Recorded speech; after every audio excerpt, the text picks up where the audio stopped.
Assalamualaikum warahmatullahi wabarakatuh. Perkenalkan, nama saya Muhammad Arya Dirgantara Ali. Di sini saya akan membahas tentang struktur CPU.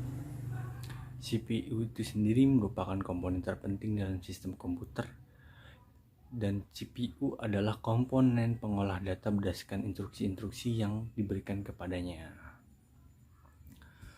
Dalam CPU terdapat beberapa komponen, yaitu pertama, Arithmetic and Logic atau ALU, yang kedua adalah Control Unit, ketiga Register, dan yang terakhir keempat adalah CPU Interconnection.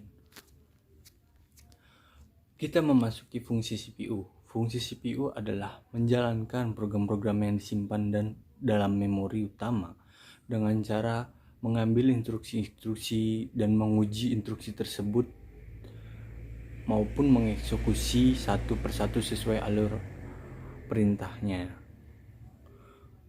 Untuk memahami fungsi CPU dan cara berinteraksi dengan komponen lain, perlu kita tinjau lebih jauh proses eksekusi program. Pandangan paling sederhana dalam proses eksekusi program adalah dengan mengambil pengolahan instruksi yang terdiri dari dua langkah, yaitu operasi pembacaan instruksi atau fetch dan operasi pelaksanaan instruksi atau execute.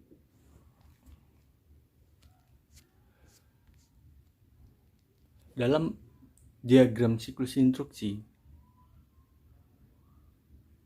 terdapat instruksi edge calculation atau EIC, yaitu mengkalkulasi atau menemukan alamat instruksi berikut yang akan dieksekusi.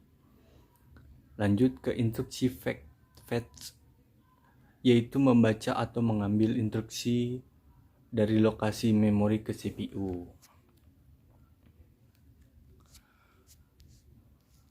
Kita lanjut ke fungsi interrupt.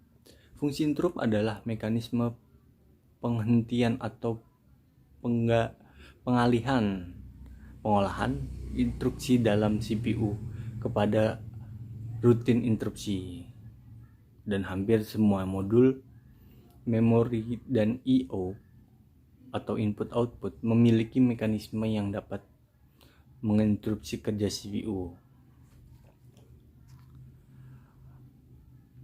Lanjut ke macam-macam kelas sinyal interupsi. Pertama, program, yaitu interupsi yang dibangkitkan dengan beberapa kondisi yang terjadi pada hasil eksekusi program. Contohnya aritmatika overload, pembagian nol, operasi ilegal. Dan kedua, timer. Timer itu merupakan interupsi yang dibangkitkan pewaktuan dalam prosesor. Sinyal ini memungkinkan sistem operasi menjalankan fungsi tertentu secara reguler. Lanjut ketiga, yaitu I/O atau input-output. Sinyal interupsi yang dibangkitkan oleh modul I/O sehubungan pemberitahuan kondisi error dan penyelesaian suatu operasi. Lanjut keempat, yaitu hardware failure. Adalah interupsi yang dibangkitkan oleh kegagalan daya atau kesalahan paritas memori.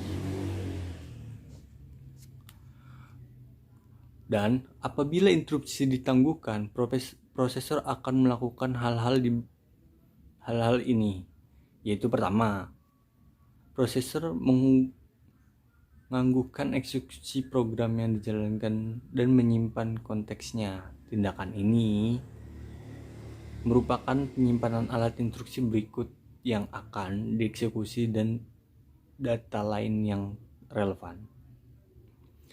Prosesor menyetel program counter atau PC ke alamat awal routine interrupt handler.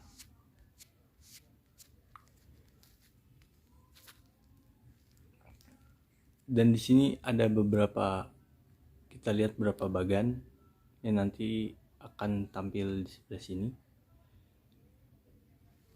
sebelah kanan saya. Ini bagian siklus interupsi, dan selanjutnya ini bagian transfer pengendalian pada interupsi ganda. Sekian dari saya. Wassalamualaikum warahmatullahi wabarakatuh.